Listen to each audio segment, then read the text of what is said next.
माझे नमस्कार. माझे नाव रुबल निरंजन दहागावकर आहे. मी इयत्ता 4थी वर्गात शिकते. आज आपण येथे छोटासा कार्यक्रम आयोजित केलेला आहोत.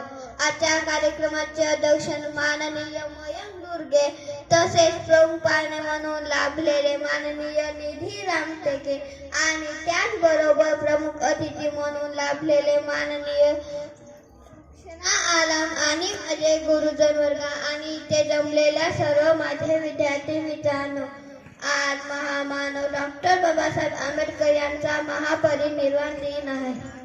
आजचा हा दिवस 6 डिसेंबर आपल्या सर्वांसाठी केवळ दुःख असूचा दिवस नाही, तर महामानवाच्या कार्याचा आणि त्याचा वारसा पुढे नेण्याचा आत्मपरीक्षण करण्यासाठी आणि नवा संकल्पाचा दिवस आहे.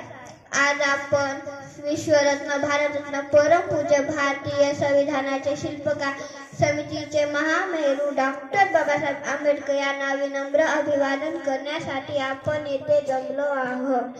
आपण महापरिनिर्वाण दिनाच्या निमित्ताने आपल्याला आत्मपरीक्षण करण्याची गरज आहे.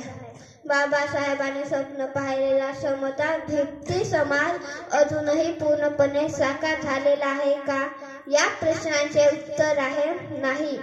त्यामुळे बाबासाहेबांना खरी आदरांजली वाहायची असेल तर केवळ चैत्यभूमीवर गर्दी करून काही उपयोगी नाही. आपल्याला त्याच्या विचाराबरोबर चालणे गरजेचे आहे. त्यामुळे शिका, त्याचप्रमाणे वाचन करा, अभ्यास करा, ज्ञानाची कास धरा.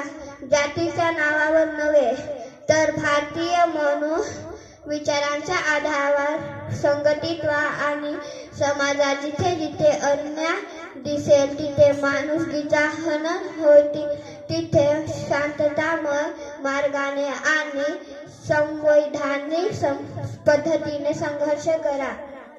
एक महान युगाचा अंत झालेल्या या दिवशी त्या महामानवाला माझे आणि आपल्या सर्वांचे विनम्र अभिवादन. मी आज तुमच्या समोर जे काही बोलले ते फक्त आणि फक्त माझ्या बाबासाहेबांची पुण्य आहे. धन्य ते भीमाईजीच्या पोटी बाळ भीम जन्माला आले आणि आज मला बोलण्याचे अधिकार मिळाले. तुम्ही आणि मी खातो त्या भाकरीवर बाबासाहेबांची सही आहे. एवढे बोलून मी माझे 2 शब्द समाप्त करते. धन्यवाद. जय भीम, जय शिवराय.